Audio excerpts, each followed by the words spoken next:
Get ready, Chiefs Kingdom, to unleash your passion and excitement for all Chiefs content. With the up-and-coming sports media company giving you all of the Chiefs coverage.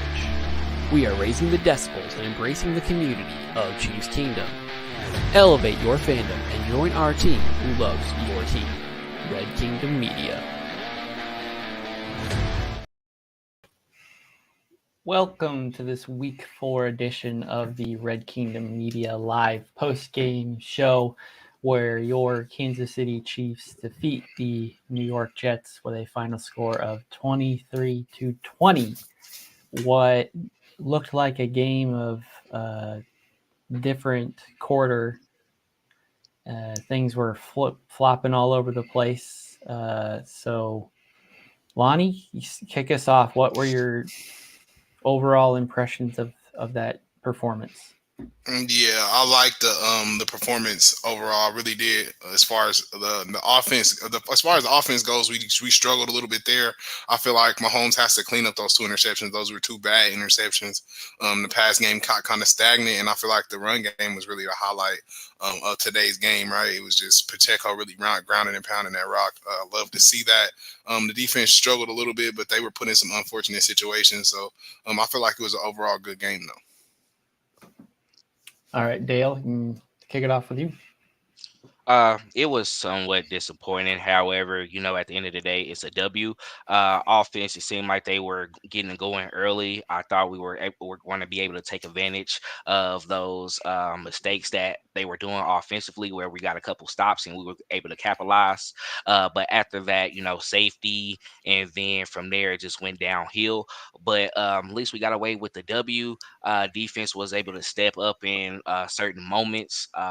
Definitely, it seems like Zach Wilson was getting it going. However, they was able to keep their composure and able to, end off the game right with a turnover, and we was able to run out the clock. So, hey, it is what it is.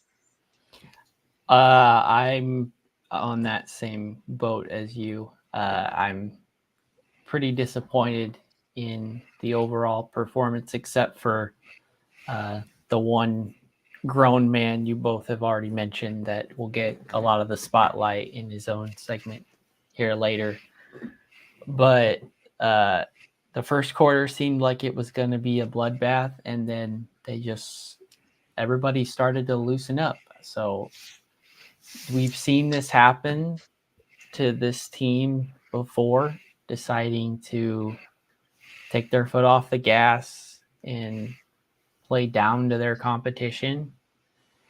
And I think ultimately that's why we had this kind of gross of a performance. We were very fortunate to escape with everyone having yet another defensive holding call against the Chiefs. They can yell to the moon didn't happen and wasn't real and screwed the other team. But it is what it is, and Mahomes had to do what he had to do on the ground several times to clutch the game away. So thankfully we get to come on here and talk about an ugly win instead of another head-scratching loss. Exactly. Yep. So Dale, I'll let you kick off with the first topic. Man, with the first topic we got, of course, Patrick Mahomes definitely, had a rough night. He was able to start off the game pretty well. He was able to get the running game going with Pacheco, was getting a lot of touches, and then he was able to throw for a touchdown as well too. But he had a rough half. He threw 2 interceptions. A lot of those passes that he thrown were like touch passes in those moments, and he was just really trying to drop it in the bucket. We saw him do it a couple times last week in the Jaguar games where he got one over to Justin Watson, but it seems like he was just really trying to get it in there because in those moments they were in the zone. So what are your thoughts about how his play was so far in that entire game? Let's kick it off with Lonnie. Yeah, Mahomes did what he needed to do as far, especially for making up with it with those runs at the end of the game. He definitely put us behind the A-ball. If we would have lost this game, this definitely would have fell on him. I feel like the defense can hold up. We are only expecting them to hold up for so long, though. Being Kansas City Chiefs fans, we know we have not always had the best defense, so we can't rely on them for everything. It's hopeful that we hope that the defense is always going to play at the level they've been playing at, but we can't count on that. They've shown that, unfortunately. And also the Jets are also a very, very good game plan defense. I feel like they game plan very well for Josh Allen. They even game plan very well for Mac Jones. They game plan pretty good for certain quarterbacks. I don't think the Jets will let anybody score more than 23 on them this year. Just period. But as far as just like hitting Mahomes play, it was horrible. It sucked. It was not good. It's one of his worst games. I think he only threw for like 100 or something, which is like that is like never happens with Mahomes. But those 2 interceptions were horrible. He put us behind the A-ball. I never thought I would say that. And he had to make up for it with the runs. He needed to, because he was the reason that we were in that situation. So whether it be 3rd and 20, 3rd and 22, whether it be holding calls, whatever it may be, Mahomes did not play like he should have. That whole game, just turning the ball over, period. That quarterback rating was horrible. He got outplayed by Zach Wilson. Like, if you want to just be for real, so he has to take a look in the mirror and step his game up. This is a guy that won Super Bowl MVP, 2 Super Bowl MVPs. So it's a guy that we know that can play at a high level. He just has to really step it up, because that was horrible. It was a lot of underthrown balls. Anytime you trying to float a ball in coverage, or you trying to drop a ball in the bucket, he dropped the ball in the bucket to Noah Gray. And then the rest of them were just bad touch passes. That's on the quarterback, period. I don't know if you don't got your legs. I don't know if you're not pushing off the right foot. Your footwork is just getting sloppy. Those are totally on quarterback interceptions. Like, you're not getting enough touch on it. You don't got the right feel. Something wasn't right. So Mahomes has to go back to the drawing board and fix some things for sure. And I mean, you can see in those moments as well too. He actually took responsibility for those mistakes. So he definitely tried to work through it. Sad that it happened. But Clayton, what are your thoughts about that? So I think if I'm going to boil down what went wrong for Mahomes or the offense in general, I'd have to say it was, Travis Kelce's kind of decline in production. And he ended the game with 6 catches for 60 yards, and more than half of that came in the first quarter alone. Yeah. And then the second quarter had several incompletions, some of them, bad throws by Mahomes. So, put it there as his fault. But it's this Chiefs offense, especially when they're pass happy, which Andy Reid loves to get. It works the best when old reliable Travis Kelce gets his catch and gets however many yards every single time. If he starts not getting open or getting incompletions, that stalls the drive.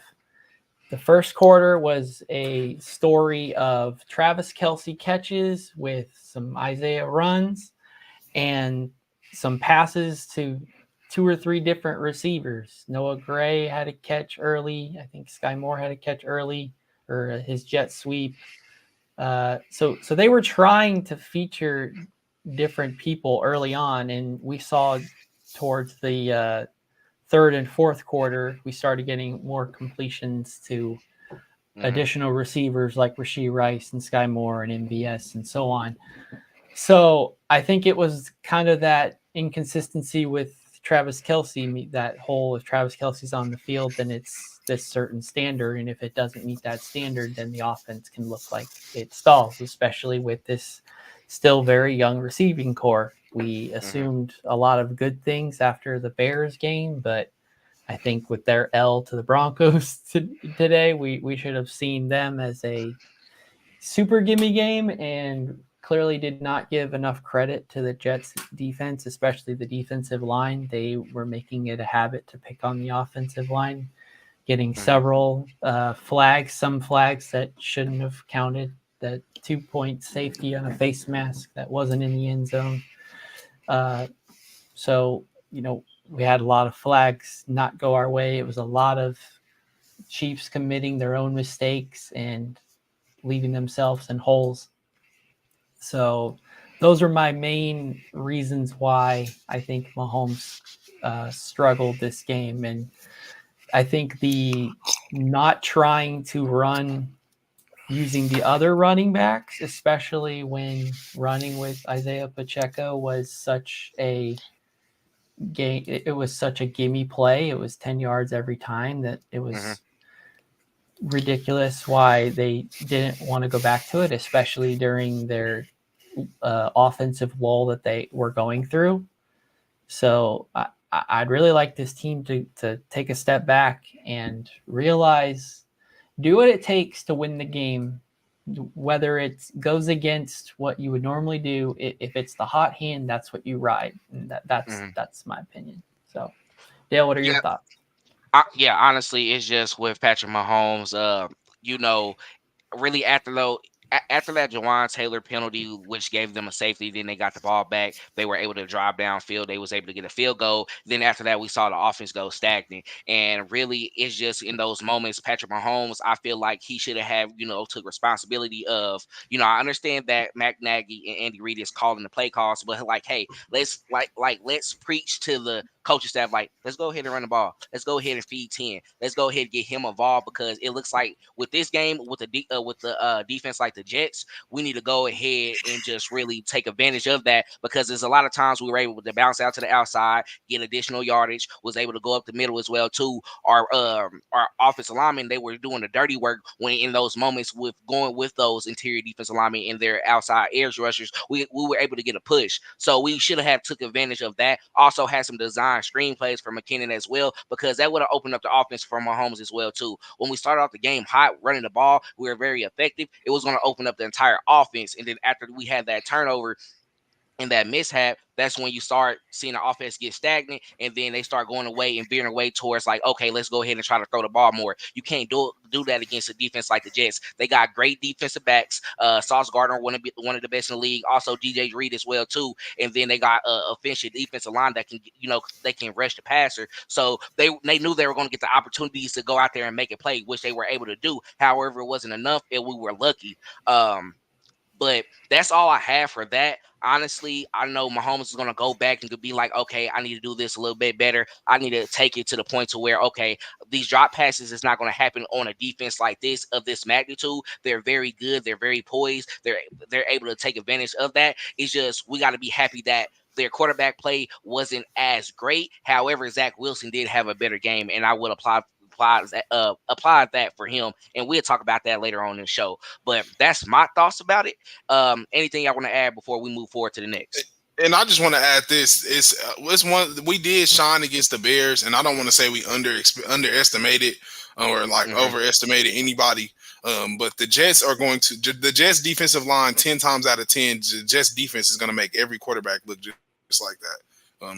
You're not going to find a lot of quarterbacks that's throwing for exactly. That's throwing for 400 and 5 touchdowns on the Jets defense. You're just not doing it. So the Jets defense is very, very good. They're very, very for real. That is a top 10 defense. And that's not to say that Kansas City can't be in that same vein, but I'm just saying that to say that sometimes we expect that from them, yes, but we know to temper our expectations as Kansas City fans, because that's not who they have been. So when we see a pedestrian game like this, I feel like when we get riled up, we shouldn't really get too riled up, because we know who they've been all this time. We just expect, we know they've been playing a little bit out of their mind lately. So we hope that they can play at a high level like that all the time, but we know that that's really not them. Now, however, that is the Jets defense. The Jets will win games on defense this year. They eventually will turn it around as long as their quarterback plays at a high level like that. But yes, they are going to generate pressure. They got a lot of pressure on Mahomes. They did. We had to lean on the run game. Anytime you got a good defensive line that wants to be aggressive and beat people up, run the ball. Like, you got to run straight at them. Don't be scared. Run around them. Anything. Run straight at them. So don't be scared to lean on them and get them the tackle. Get the offensive line some confidence. That gives them confidence. Running the ball. They get them firing off. They think that they get them winning. So I feel like that we have to keep leaning on that. Like, we got to do that. Unfortunately, and we got to go play action. We're gonna probably look like the Rams, 18 Rams, but that's just what we got to do. It's okay, and I'm glad that you said that because it's actually helping us go into our next topic. Because Pacheco, he was like a bull out there this game. He had over 100 yards rushing, and also had 43 yards in a passing game as well too. So he had about a total of almost 160 total altogether. So it was really Pacheco like type game for the Kansas City Chiefs, and we got a running back we can kind of lean on. This is something that we had with Kareem Hunt. We was here before he had that suspension. We end up having to let him go. It's like, Hmm. okay, Mhm. this look good. I like it. He need more touches. So Clayton, what are your thoughts about this? Because this is someone who was just compared to beast mode throughout the entire game on Sunday Night Football. Boy, and he looked like the kind of player that you can hand the ball to in a pinch, and he's gonna fight for it without every fiber of his being. Hmm. A near hometown hero tonight gets Yeah. his career high 158 yards total, 20 carries on the ground, 3 catches in the air. So a very balanced performance. And at a time when the only thing that was working was an Isaiah Pacheco run, Andy Reid needs to remember that and default to that and figure out another play that involves doing that same thing and just sort of switch it up. The defense can expect a run if it's not out of the exact formation and personnel as they were expecting. So utilize your running back, and if we saw it last week. I mean, the running backs were accounting for 4 of the total touchdowns scored by the Chiefs last week against the Bears. So in times of uncertainty with the offense, it needs to run through the running backs. And maybe that sounds, like a bad thing, like the 2013 to like 2015 Chiefs of we have Jamal Charles and that's who has to get the ball all the time. But when we are in times of stalling and we're getting drops or Mahomes is getting happy feet and the spotlight's a little too bright right now. He needs to chuck a few balls into this to the sidelines and go sit down and try again later. So I think Pacheco is definitely proving himself to be a necessary contributor to this roster, and this team expects to win the Super Bowl at least for the next couple weeks until you feel like you got your receiving core back in a spot that you can feel good about. I think you've got to rely on your running backs and Isaiah Pacheco being a very dominant one at this point. So you got to utilize him. He's a beast. He's not going to go down on first contact. He loves to get hit. He was playing with some extra fire being back in New Jersey. So, and the Chiefs next week head to Minnesota. It's going to be 3:00, so it won't be as spotlighted. You're not the only game on TV. And a Vikings defense that is not as good as this Jets defense by any stretch of the imagination. But they are So, pissed. but I would say the Chiefs are too, with the way that they performed in this game and managed to escape. And I know Andy Reid, he got his 250th win today, but I don't think he is flying home very satisfied with the way his team performed. So I expect them to get whipped back into shape this practice this week. Yeah, he's definitely not satisfied. I mean, you take the win for what it is, and you got to go about it. But at the end of the day, like let's go ahead and stay on the topic with it. Pacheco was he was a monster, and somebody said it earlier, and it was really a great comparison. When he hit that second gear, he looked like a bull, and this is something that I talked about before too. It's like I never see him actually have a breakout run to where he scored on a touchdown. He had a breakout run to where it was a first down and additional yards, and it like sparked the offense. But just to see him hit that second gear, get his touchdown like that, I was like, okay, I'm starting to like what I'm seeing. He's starting to really feel himself within his offense, and he was doing it already before last year. This is someone, like we said before, always gets up after contact to get hit. He's always ready to go for the next play. Like, we need to continue to feed on that. So, Lonnie, what is your thoughts about it? Because we know Pacheco, I mean, we know Clinton wanted to keep feeding it to Pacheco. This was a game that it was obviously for him to actually keep on getting those touches. So what are your thoughts about that? Yeah, I feel like he's right. When you got the high hand, you got to feed him. But that's not to say that it's always going to be there. But it was definitely there today. I feel like, and you got to just learn how to kind of counter off of it. The offense is going to look different than what I think, like what it's looked like in years past. But around week 4, week 5 is usually when the offense and teams are finding out who they are and what they're going to be doing moving forward. And I just think the Chiefs is just going to look a little different. Like we said, it looked like 2013, 2015 Chiefs when we had Jamal Charles. Maybe handing that ball off a little bit more. And just getting these linemen settled in and ready to hit somebody fire off in the game, because you got to really build up confidence and you got to really be ready for that pass game. And you have to be able to hold up on the offensive line, just period, point blank. And you got to have some playmakers outside. And unfortunately, the Chiefs have playmakers outside, but I just feel like they're just not quite there yet as far as just getting open and kind of knowing where to be on every play. Only one that really has that is Travis. Other than that, it's kind of all of it is scheme. So I just feel like, yes, you got to rely on Pacheco while you have him. But we all know that how the running back situation is. You can be here today and be gone tomorrow. So I feel like you got to keep them all going. Not only rely on Pacheco, but you rely on 25, rely on 1, 2, McKinnon. So you got to rely on everybody. Keep a heavy rotation. I feel like with all the running backs, because you can't just rely on one guy in this game. Being that Pacheco, I feel like, is coming off of an injury.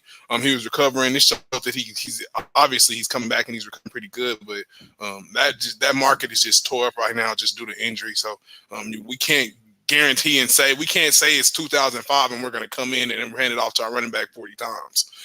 So like it's no way, shape, or form is that the league, huh? It's not the Chris Holmes type here. I said, it's not the Chris Holmes era at all. So it's like we gotta feed them, but it's gonna always be a moderation. It's gonna be probably rotated, and we're gonna mix some throws in there too. So it's just about finding the perfect balance. I feel like with Pacheco, and they found it close here. Let's see if we can continue it and keep him hot. Yeah, I saw that. Yeah, I saw that you brung up 25. You brung up Clyde. After what I saw on that play where he had no acceleration, I can't get behind it as much no more. Now, I know he's going to make plays at certain times, and he kind of gets this offense going as well, too, in his certain moments. But at the same time, just seeing it, I was like, on a play like this where Mahomes was able to get out to him to the flats, Creed Humphrey actually tried to give him a pick play as well, too. He gets tackled on initial contact, and that's something that we haven't seen with either McKinnon or Pacheco. You got to be able to at least avoid that first contact, because in that moment, that was going to be a first down, and that was going to extend the drive for the Kansas City Chiefs. In moments like that, with the offense being stagnant, it was just like, man, bro, you can't do that. You need to come out here and really make a play. And Clayton, I know you want to say something. If it means anything, CEH had more yards than Jerick McKinnon this game. And it makes sense. When you force touches, but when you force touches, it seems like when they out there, they got McKinnon out there for certain situations to where he's great in pass protections, because he gives that great initial contact to where it stuns the defender, and he's not able to attack Mahomes as efficiently as he would if he didn't have that. But when we have McKinnon out there, it seems like it's not in those rundown situations. It's more in those passing situations to where he's getting to the flat. We might get it to him, or it's a design play. But that isn't that arguably the most surprising play you can do, is Jet McKinnon on the field and actually hand the ball off to him if he's so good at pass blocking and pass catching? Isn't that like the most catch the defense off guard with Jerick McKinnon on the field?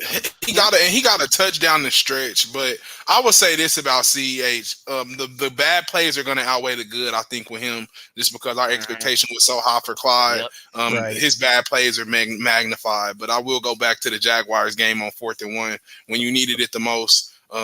You throw it out there in the flat, he makes it got missed. That's who Clyde is.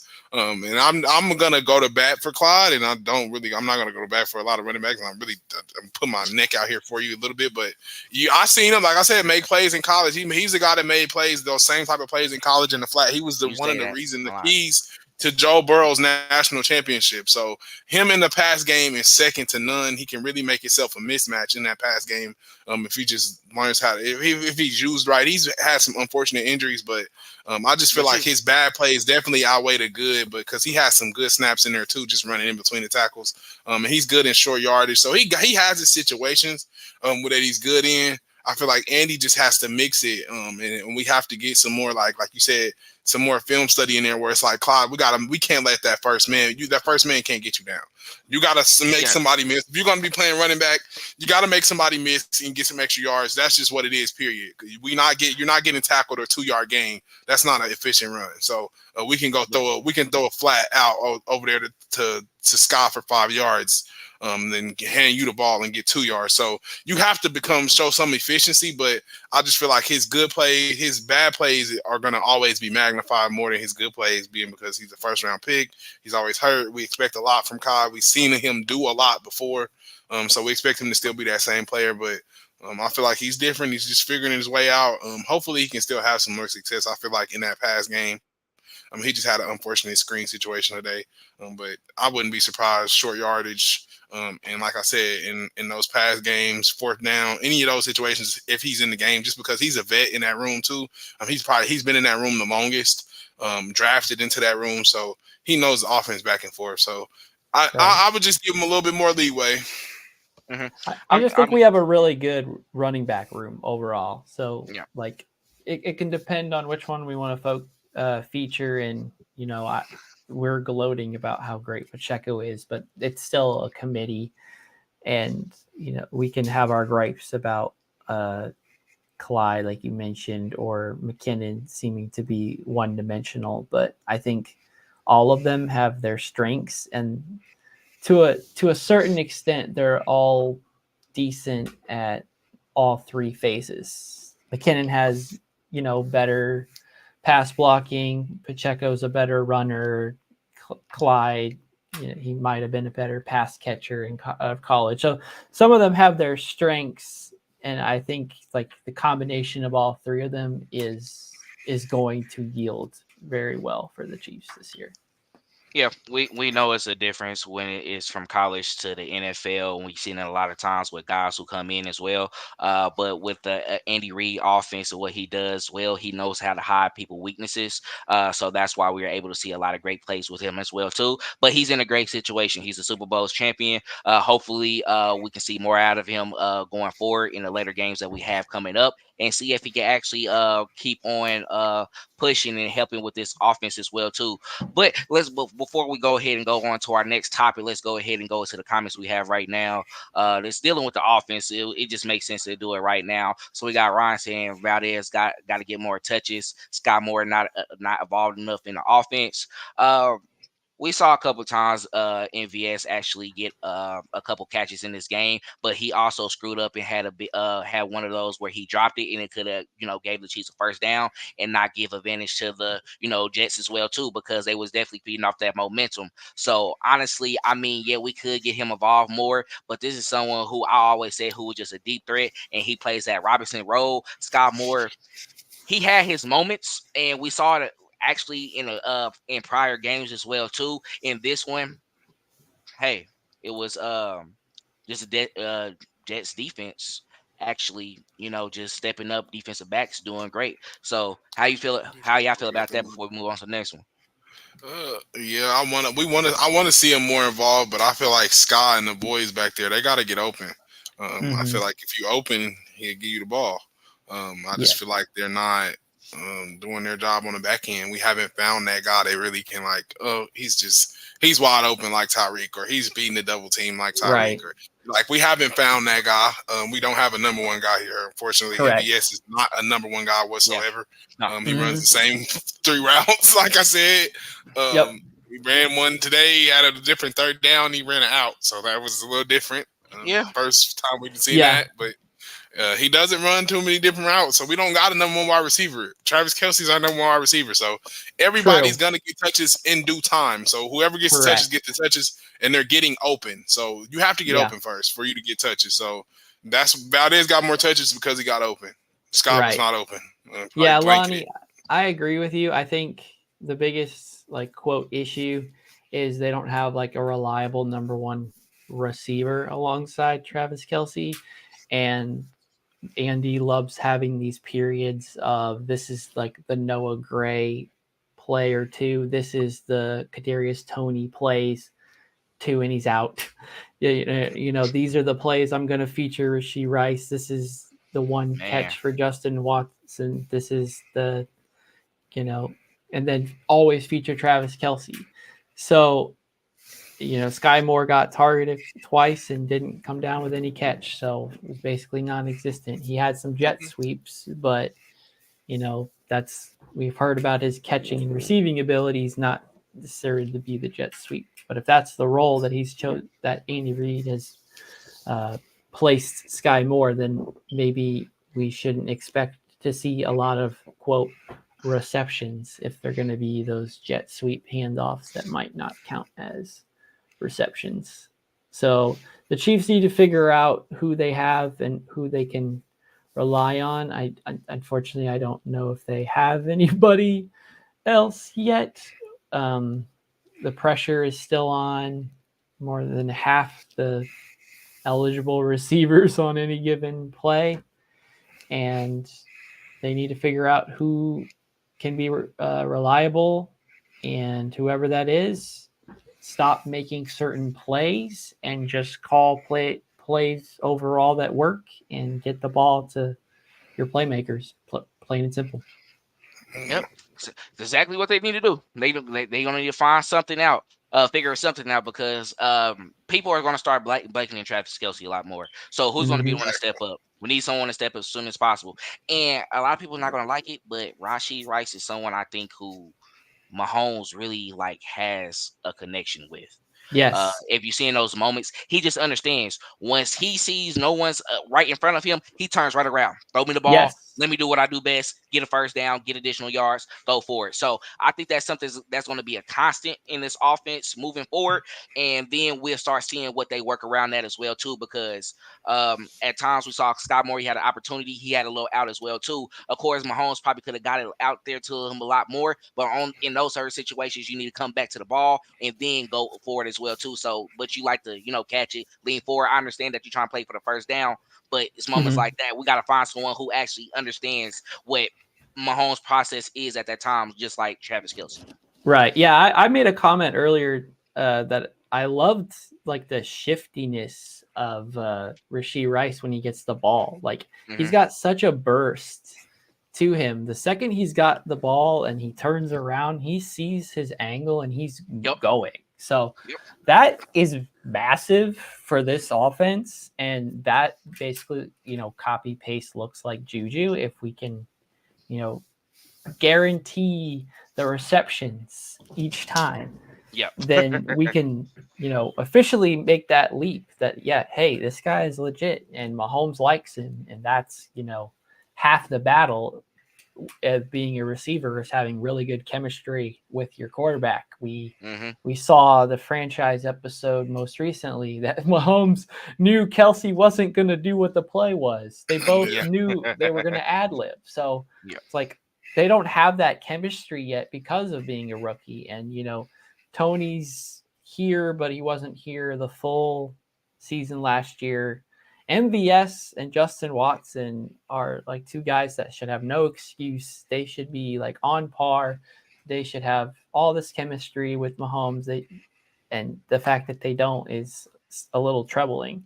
I think honestly the guy closest to that is Noah Gray, and we'll see how that goes further into the season. But gosh, if we can get half as many drops in all our games, we would look a lot better. Nearly 2018 level again. Yeah, definitely more efficient, and they figure it out as the season go on. That's something I'm not worried about. I think Andy Reid's gonna go in there and be like, "Hey, we need to minimize to see who the guys that we want to really fit into this offense, who we want to scheme around, and then from there we'll figure out and see how the game goes from there." But we'll see. Definitely, this was another performance by the offense that was somewhat disappointing. However, at least in this matchup, we were able to go away with a W. And what it does, it adds to the win total. Doesn't add to the loss total. We're still ahead in the AFC West.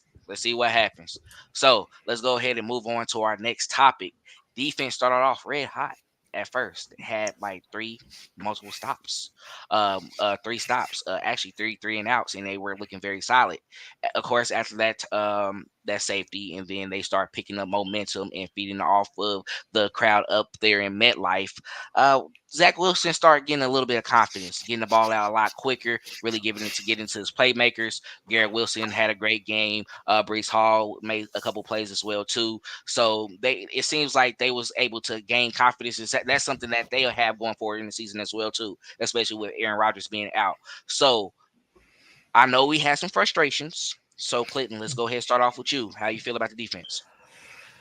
Well, I know the first quarter supposedly went well for the defense, but when I digest the defensive performance as a whole, things that stick out to me are Drew Tranquil making a lot of tackles downfield after a 10 to 20 yard completion.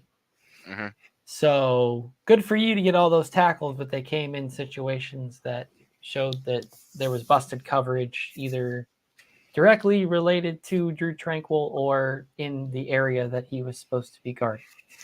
So that's number one, is that where last week the linebacker performance wasn't an issue. After tonight and after NFL processes their stuff, I'll take a closer look. But number one, that's what stuck out to me, is normally these linebackers are making plays and getting big hits, tackles for loss, and they were just making normal, down the field tackles that any other team makes. And that's not what we saw out of this defense the last 3 weeks. So Trent McDuffie, he did okay, but he was struggling to an extent. He wasn't being as dominant of the cornerback as we saw in past weeks, or that PFF was claiming him to be.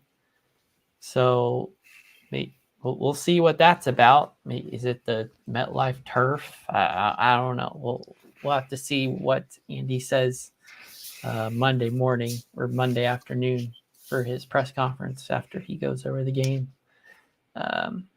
Besides the press conferences going on right now, but and then I guess the third thing that stuck out to me was what the pass rush looked like it was there, but they couldn't finish at all. Mm-hmm. George had his hands on Zach Wilson, and Zach Wilson just shrugged him off.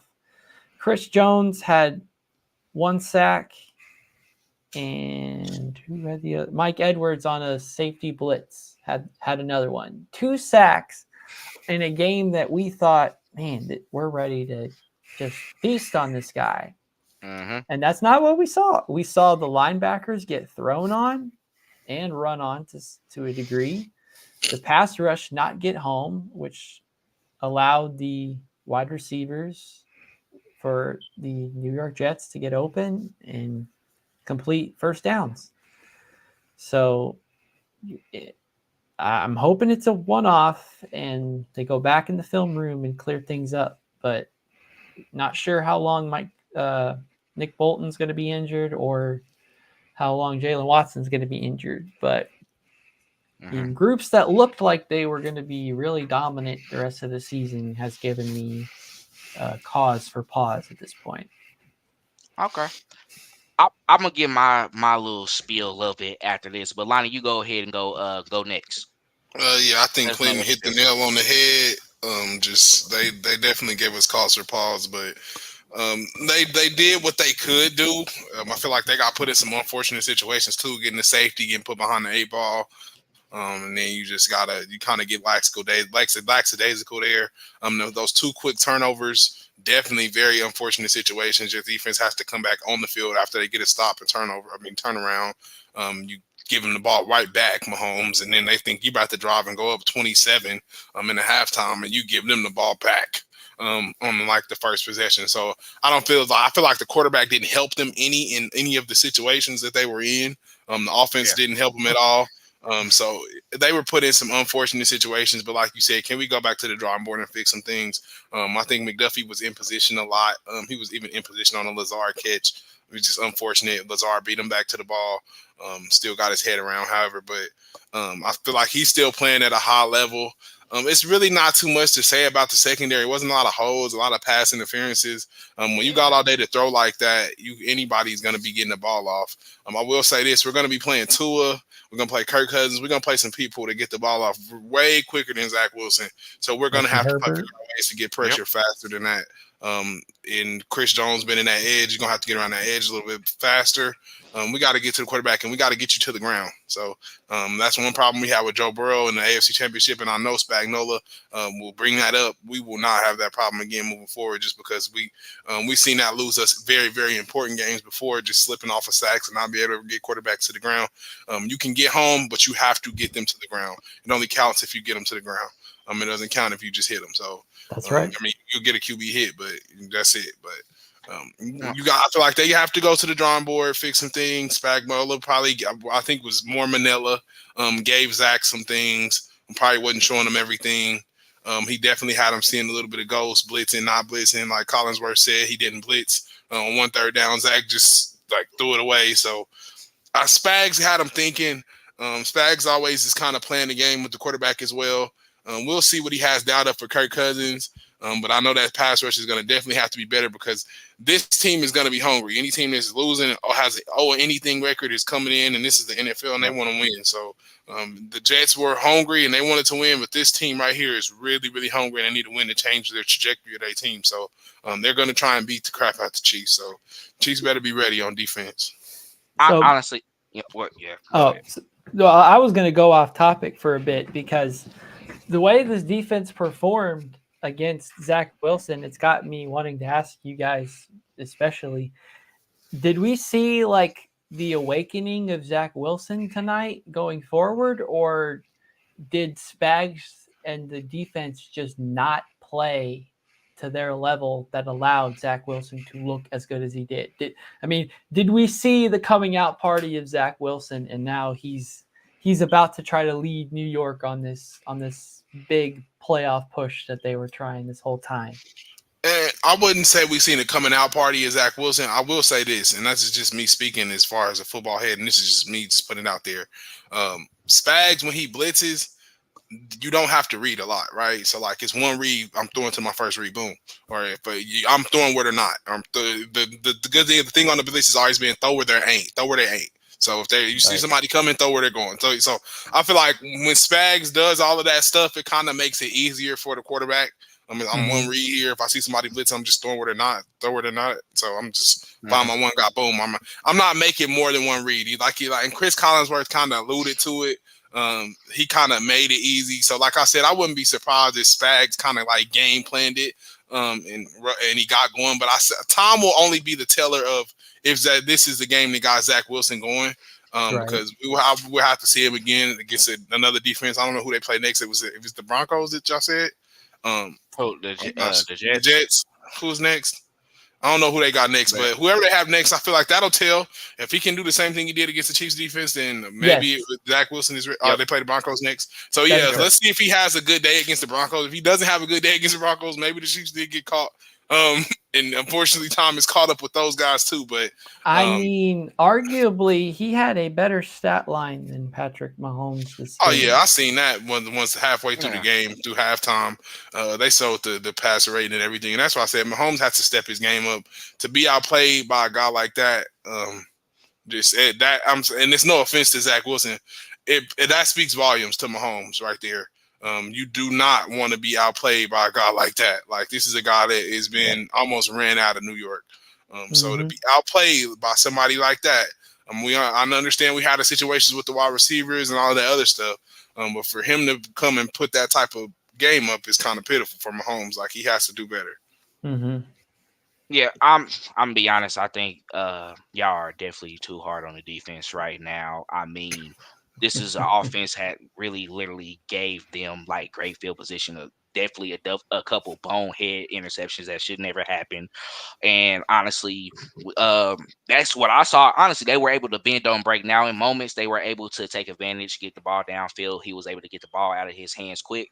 But like you said, Lonnie, that's what Chris Collinsworth alluded to already. He was first read, get it there. If it wasn't there, he was covered. Hey, incomplete. He was just moving forward. But what he wasn't doing, he didn't want the Kansas City Chiefs front forward or that pressure to actually get to him and really change the trajectory of the game for them. He wanted to keep it at a simple pace and keep it to where it's easier for him. And honestly, yes, Clint, I think they're going to work off of this. They're going to definitely work off of this game plan for him, because even though that it might not have beat the Chiefs, it might beat those other teams as well too. You're playing the Broncos next week. You can go with that as well. Depend on your defense, get a couple turnovers on Russell Wilson, and you'll be able to just move down the field. Garrett Wilson have a couple big plays in there. You have Reese Hall can make some plays as well too. Probably get Conklin and Dalvin Cook involved as well. You just work off of that. But he's just going to be to his first read, get it to them, get it out of there. I know we talked about Trent McDuffie. He only gave up that catch, and it was one of those where it was a great route by Lazard. He was able to route him up. He just did a couple zigzags, get it to the corner, and then he was able to actually, catch the ball. It wasn't a great pass by Zach Wilson, because if McDuffie was in place, maybe he could have picked it off or someone's over top. But at the same time, it happened, so be it. But still doesn't look good to get Moss, though. Yeah. It's not, I mean, when you play defensive back, you get Moss. It happened to Jalen That's Reddick. true. I mean, are we going to talk about Jalen Reddick getting cooked by Travis Kelce last year? Indeed. In the It does happen. A tight end. It does happen. But when I'm you just go, saying. well, when you go into a game and they're flexing, no. I'm going to keep Okay, going because y'all was going. I'm going to keep on going. This is another guy who fired off as well too. Quick pass. He was able to get a hit. Great hit on him as well too. He did that a couple times. They weren't really targeting him as much. It was really more of them, Garrett Wilson versus Snead. And a lot of times Snead did, give up a couple plays, but he made some plays as well too. But that's it happens. But at the same time, they were able to respond. They were able to stay poised. They were able to get a last minute turnover to help them get the ball back to the Kansas City Chiefs. We were able to run out the clock. But we got to remember. Let's talk about the Bob Sutton days and the days before, to where we gave up those type of points to a quarterback like that in that stature. We didn't give games away like that before, to where they played very poorly. And for them to step up when our offense wasn't great and gave up turnovers and gave great field position to a quarterback who was trying to find some type of rhythm and get the ball out quick, and were able to get stops and force field goals, or even at times he was on the 50, wasn't able to move the ball at all and force punts, I'm okay with that. Dale, go look at that third quarter. Your comment earlier about the defense, it was mostly the offense, but that third quarter, they just got bullied. When they went down one more time and scored a touchdown, that was the last touchdown of the game for them.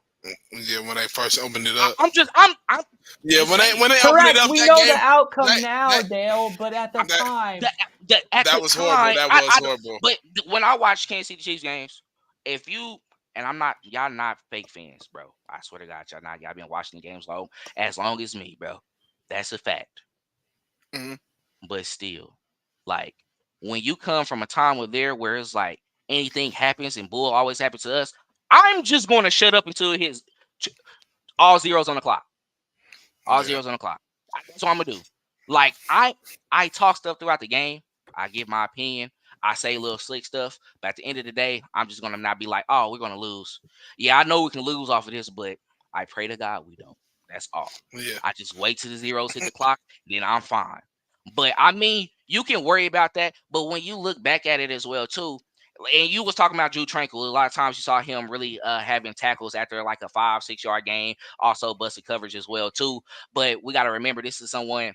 He did great against a Bears offense last week that been playing horrible throughout.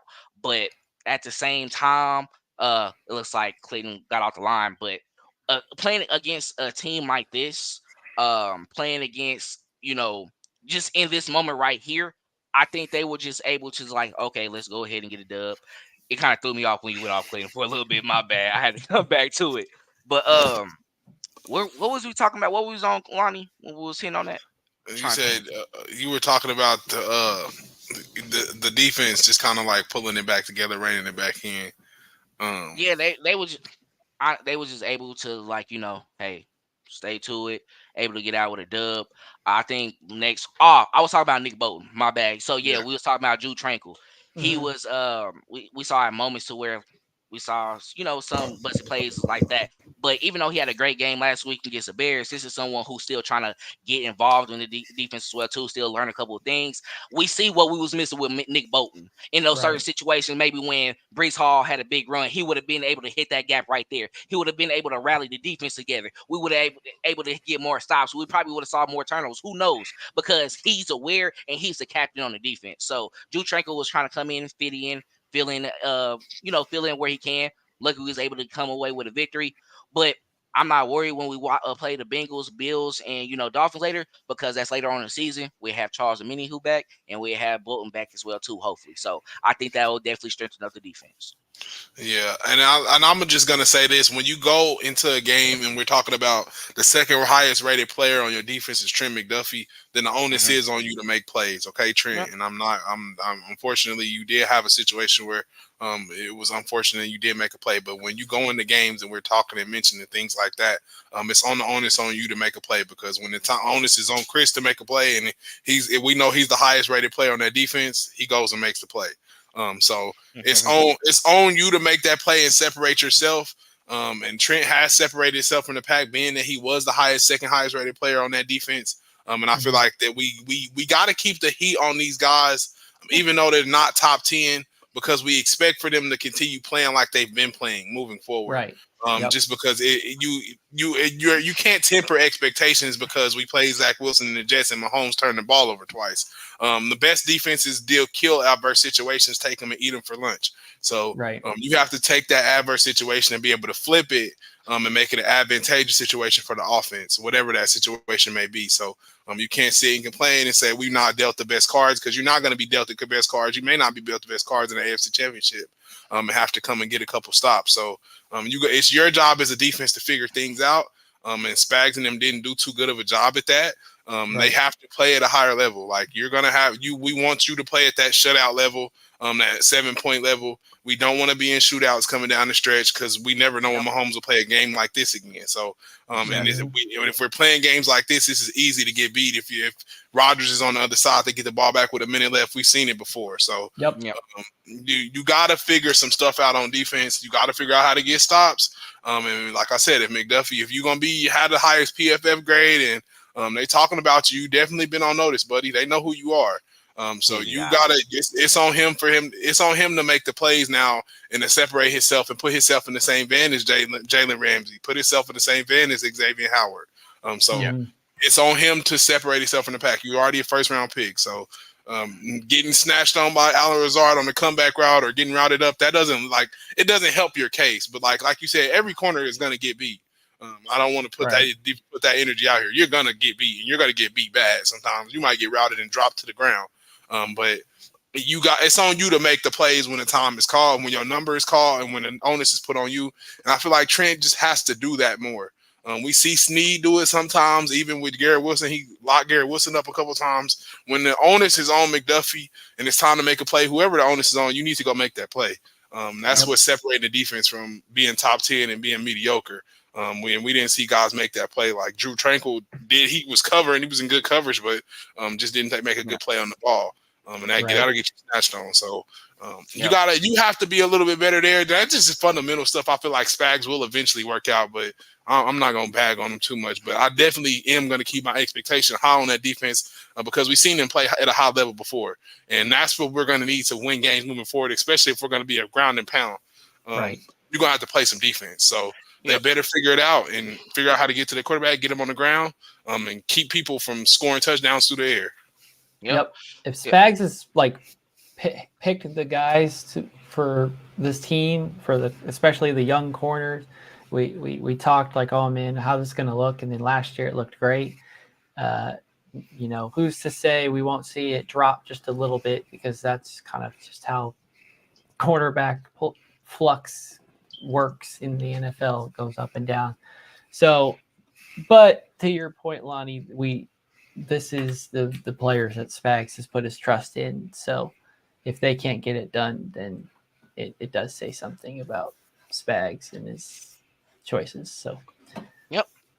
Yep. So let's go ahead. We're gonna go ahead and wrap it up. We almost hitting the hour mark here. So Chiefs were able to pull off the victory, 23-20. Of course, we're able to go ahead and go to 3-1. We're going out to US Bank Stadium next week in Minneapolis to go ahead and um face off against the Minnesota Vikings. So we were able to pull away with a victory. Let's go ahead. Let's get everyone's final thoughts and what we hope to see next week from this Kansas City Chiefs. Let's go ahead and start with Clayton.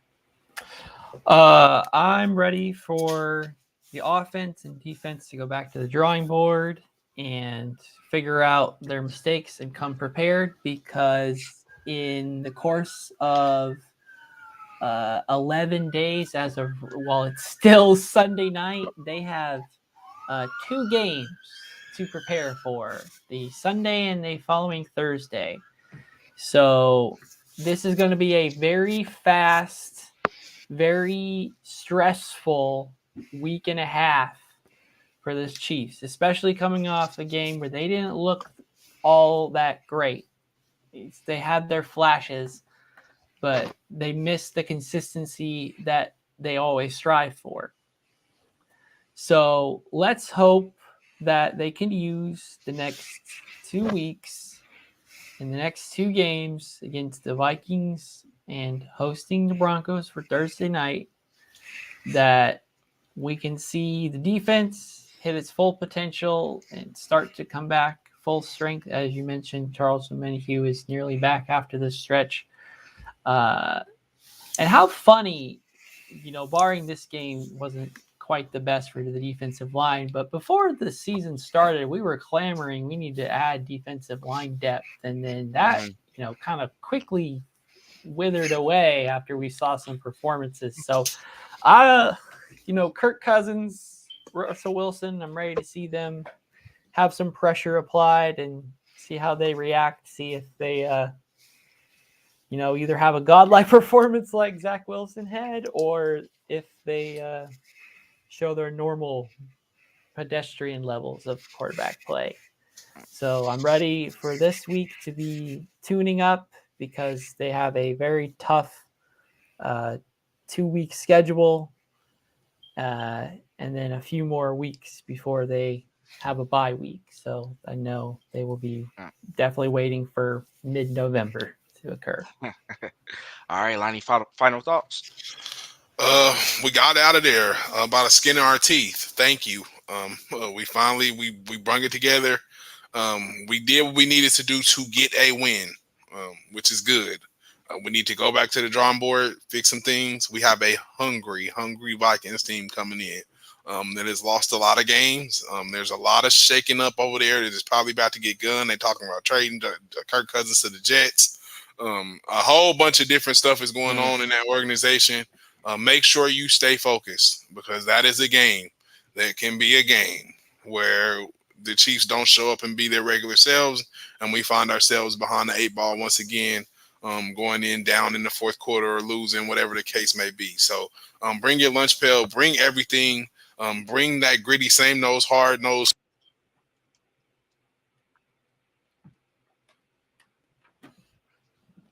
Lonnie, I think you Lost cut out. you, bud.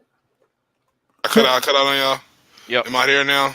Yeah. They're hungry. Like I said, they're hungry. They got a wide receiver that hasn't been paid yet, looking to get paid, looking to expose some people, put some people on posters. So we got an offense that's coming in that is ready, and they're tuned up and ready to go. Let's see what the secondary can do.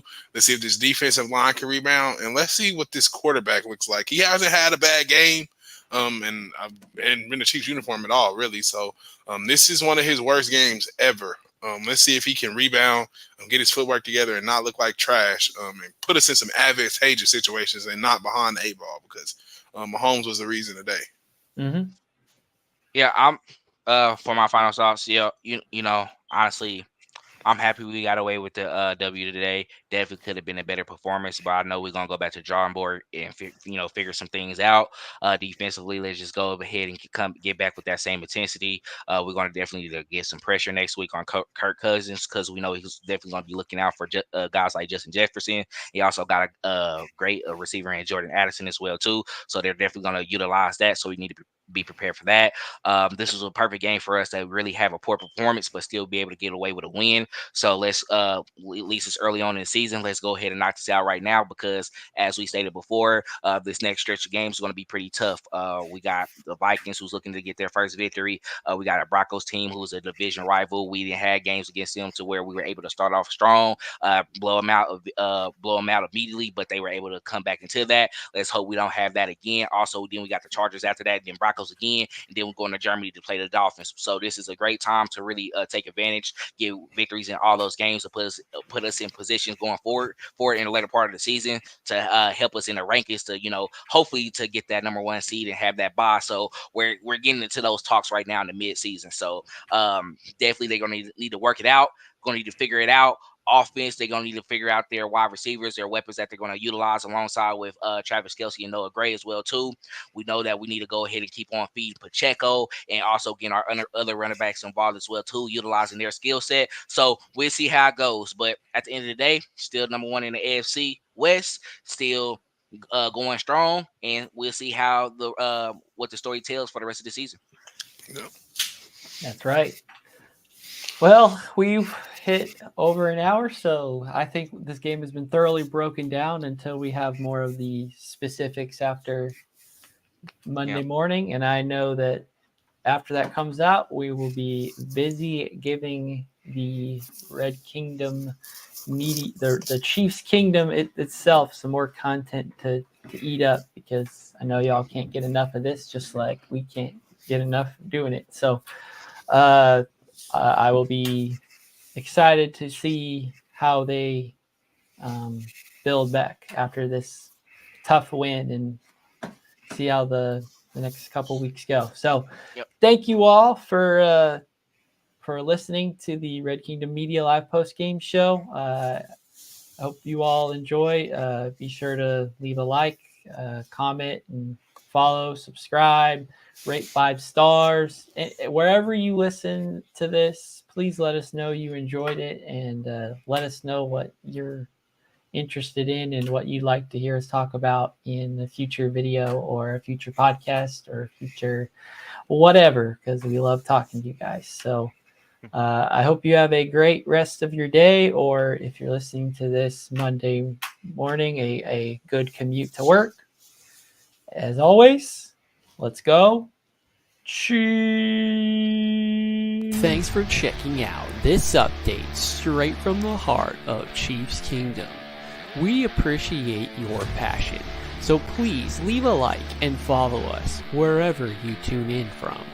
See you next tailgate, your trusted source for all things Chiefs. Red Kingdom Media.